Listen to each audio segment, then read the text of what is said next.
friends, welcome to Law and GK. So friends, on this channel we discuss the contents of law and previous year papers of judicial services and other legal exams. So friends, in today's video we are going to discuss the preliminary exam paper of Himachal Pradesh Judicial Services 2015, paper Civil Law 1. So friends, if you are new on this channel, I would like to recommend कि आप जो है इस channel को जल्दी से subscribe कर लीजिए because it will be very beneficial for you in your preparation for judiciary and other legal exams. And while subscribing, don't forget to press the bell icon so that you can get the notification for our upcoming videos. And if you like this video, just click the like button over there and appreciate this with your friends so that they can come to know about this channel as well. And अगर आपको हमारे efforts अच्छे लगे हों तो in addition to like and subscribe, kindly give us a super thanks. Super thanks is a way to help the content creator. Means if you like the videos, you can just donate some money to them in form of tips. Minimum starts with 20. Minimum is 20 rupees. So as I always mention, paper comes like this. Booklet number, this is series A, paper 1, civil law 1. Time allowed 1 hour, 100 marks, 50 questions. And no negative marking. So question number 1 is, who may delegate the power under section 19 of Himachal Pradesh Courts Act? District Judge B is the answer. And वहाँ पर लिखा हुआ with the permission of high court, वो यहाँ mention नहीं किया गया है. तो अगर मान लो क्वेश्चन आता है किसकी परमिशन से करेंगे delegate. Next is 2 under the Himachal Pradesh courts act who may make rule to regulate the issue of licenses to petition writer. High court, C is the answer. Section कौन सा है ये? 25 HP कोर्ट्स एक्ट. और ये repeated question है, पहले भी आ चुका है. Next is 3 under the Indian stamp act lease means lease of. देखिए इंडियन स्टैम्प एक्ट में लीज क्या है? Immovable property. B is the answer. और कहाँ दिया गया है? ये दिया गया है section 216 of Indian stamp act में. Next is four settlement under the Indian stamp act means any non testamentary disposition. A is the answer. और सेटलमेंट कई बार ही पूछ चुके हैं, कई बार बता भी चुका हूँ. सेक्शन 224 है ये इंडियन स्टैम्प एक्ट में. Next is 5 bill of lading under Indian stamp act includes a through bill of lading. B is the answer. और ये कहाँ मेंशन किया गया है? Section 24 of Indian stamp act. 6 provision regarding special economic zone was inserted in section 3 of Indian stamp act in the year of 2005. D is the answer. By the act 28 of 2005. D इसका answer रहेगा. और ये भी पूछ लेते हैं कभी कभी, इसलिए मैंने बता दिया पहले ही. Next is 7 section 4 of Indian stamp act relates to sale mortgage settlement. तीनों के लिए है. D is the answer. Next is 8 for the purpose of section 8 Indian stamp act the expression beneficial owner shall have the meaning as assigned in depositories act 1996. A is the answer. ये 8A 8B और ये इन पर तो हर बारी question आता ही आता है, तो ये पक्के से कर लेना. और ये भी पूछते हैं कि कौन से एक्ट से ये इंसर्ट किए गए थे. Next is 9 under section 9 of Indian stamp act who may reduce remit or compound the duties. Government. C is the answer. Next is 10 under the Indian stamp act in case of counterpart of lease in the absence of any agreement to the contrary expenses for providing proper stamp shall be borne by lessor. B is the answer. और ये कहाँ mention किया गया? Section 29 duties by whom payable. Next is 11 under the specific relief act, a suit for recovery of possession can be filed for the recovery of movable or immovable property both. C is the answer. Next 12 section 8 of specific relief act cannot be invoked against a person who has possession or who has control, who is owner of the property. Owner के खिलाफ नहीं कर सकते. C is the answer. Next 13 under section 36 of specific relief act, the preventive relief is granted by injunctions. C is the answer. Next 14 injunction granted under specific relief act may be temporary perpetual, दोनों हो सकती हैं. C is the answer. कहाँ mention किया गया? Section 36 of SRA specific relief act में. Next under clause 3 of section 38 perpetual injunction can be granted when defendant is not a trustee. Trustee वो तो कर सकते हैं where there exists standard for ascertaining the actual damage. No standard exist. ये भी हो गया wrong. फिर compensation would afford adequate remedy. ये भी नहीं होना चाहिए. It is necessary to prevent multiplicity of proceedings. ये ठीक है. D is the answer. ये तीनों वही मेंशन किए गए हैं 38 में ही. नेक्स्ट है 16 section 26 of specific relief act contains the provision regarding rectification of instruments is the answer. Session कहाँ पर है? 27 cancellation 31 declaratory 34. Next 17 provision regarding specific performance of part of contract are contained in section 12. B is the answer. This is 18. Under section 37 specific relief act, a temporary injunction can be granted at any stage of suit. Obviously कभी भी दे सकते हैं ये, तो D is the answer. Next is 19. In relation to the expression defined in section 3 of Indian Evidence Act, which of the following statement is not correct? Effect includes any mental condition of which any person is conscious. ये ठीक है. Courts include arbitrators. No, ये wrong हो गया. An inscription on metal plate is document. ये ठीक है. Fact is said to be not proved when it is neither proved nor disproved. ये बिल्कुल ठीक है. तो गलत कौन सा हुआ इसमें? B is the answer. Section 3 interpretations में mention किए गए हैं ये सब. Next 24, proving execution of a registered will, it is necessary to call at least one witness, one attesting witness. A is the answer. का mention किया गया section 68 of Indian Evidence Act में. Next 21, secondary evidence of the content of a document is not admissible when the original is of nature as not to be easily movable. तो हो जाएगा. lost तब भी हो जाएगा. public document तब भी हो जाएगा. The original has been found to be inadmissible. तो inadmissible है तो क्यों लेंगे फिर? नॉट एडमिसिबल हो गया. तो डी इज द आंसर. का मेंशन किए गए हैं ये सब सेक्शन 65 ऑफ एविडेंस एक्ट में. Next 22, which of the following is not correct statement? No confession which is procured by promise is relevant.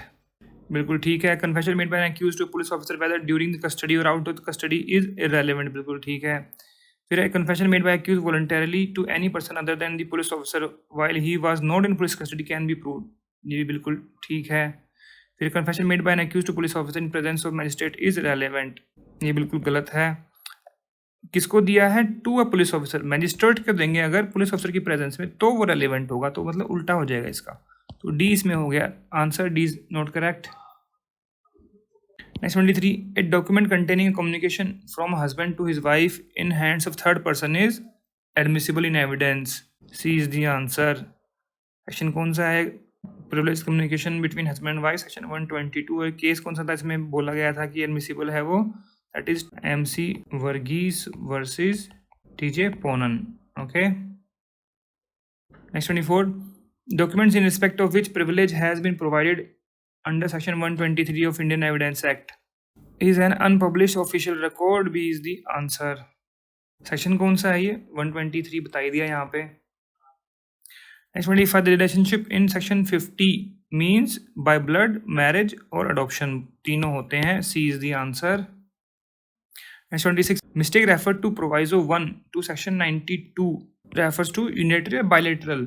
Unilateral भी है और mutual mistake भी है. C is the answer.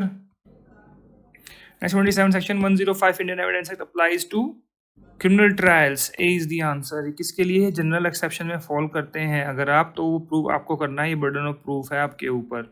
यही कहता है सेक्शन 105. तो ए इसका आंसर रहेगा. फिर 28, any person in section 106 of Indian evidence act refers to a party to suit या फिर stranger a party to suit. A is the answer. वैसे एक बात बोलो तो यहाँ पर सूट आना चाहिए नहीं आना चाहिए, बिकॉज ये जो स्पेशल नॉलेज में है अगर किसी के तो उसके लिए है. तो क्रिमिनल लायबिलिटी के लिए भी आता है वो burden of proof in special knowledge. Party to the proceedings लिखना चाहिए यहाँ पे. Next 29, the presumption under section 41 Indian Evidence Act is presumption of fact law. It is irrefutable presumption of law. C is the answer. Conclusive proof है ना 41 में. Next 30, the presumption under section 90 can be drawn in respect of original document, certified या uncertified copies. Original document कि वो 30 years old है तो ठीक होगा. A is the answer. Next 31, under section 145 Indian Evidence Act, a witness may be contradicted as to his previous statement in writing after drawing his attention to previous writing. B is the answer.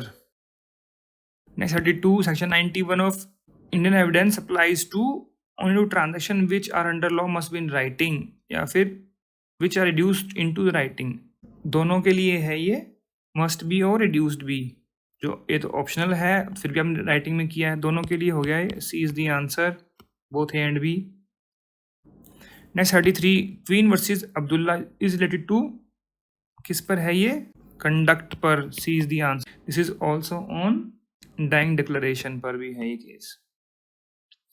Next 34, section 81A was added in Indian Evidence Act by IT Act 2000 to provide presumption as to gazettes in electronic form. D is the answer.